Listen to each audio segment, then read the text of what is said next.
அருகே விதிமுறைகளை மீறி சட்டவிரோதமாக போலி பில் மூலமாக செயல்பட்டு வரும் சவுடு மண் குவாரியால் அரசுக்கு பல கோடி இழப்பு ஏற்பட்டுள்ளது.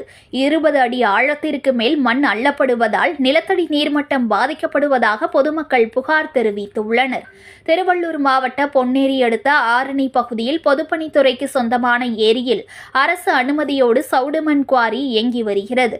இந்த சவுடு மண் குவாரிக்கு 45 நாட்களுக்கு லாரிகள் மூலமாக 5000 லோடு மட்டுமே சவுடு மண் எடுக்க கனிம வளத்துறை அனுமதி வழங்கியுள்ளது. ஆனால் பொதுப்பணித்துறை கனிம வளத்துறை ஆதரவோடு சவுடு மண் அதிகளவில் லாரிகளில் நாள் ஒன்றிற்கு 1500 முதல் 2000 லோடுகள் வரை சட்டவிரோதமாக எடுக்கப்பட்டு வருகிறது. இதனால் 45 நாட்களுக்கு எடுக்க வேண்டிய 5000 லாரி லோடுகளை போலி ஆன்லைன் பில் மூலமாக 5 நாட்களில் எடுத்து வருவதால் அரசுக்கு பல கோடி ரூபாய் இழப்பு ஏற்பட்டுள்ளது. அதோடு மட்டுமல்லாமல் 3 அடி ஆழத்திற்கு மேல் சவுடு மண் அள்ளக்கூடாது என்று அரசு விதிமுறை வகுத்துள்ளது.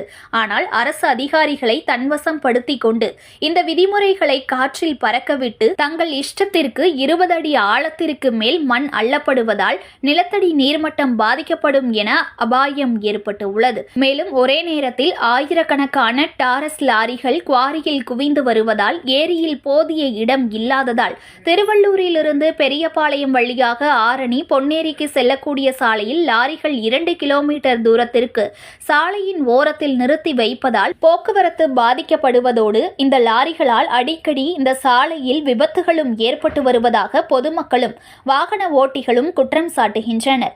இதேபோன்று திருவள்ளூர் மாவட்டம் முழுவதும் சட்டவிரோதமாக இயங்கி வரும் சவுடு மண் குவாரியை ஆய்வு செய்து உரிய நடவடிக்கையை எடுக்க வேண்டும் என அப்பகுதி பொதுமக்களும் சமூக ஆர்வலர்களும் கோரிக்கை விடுத்துள்ளனர்.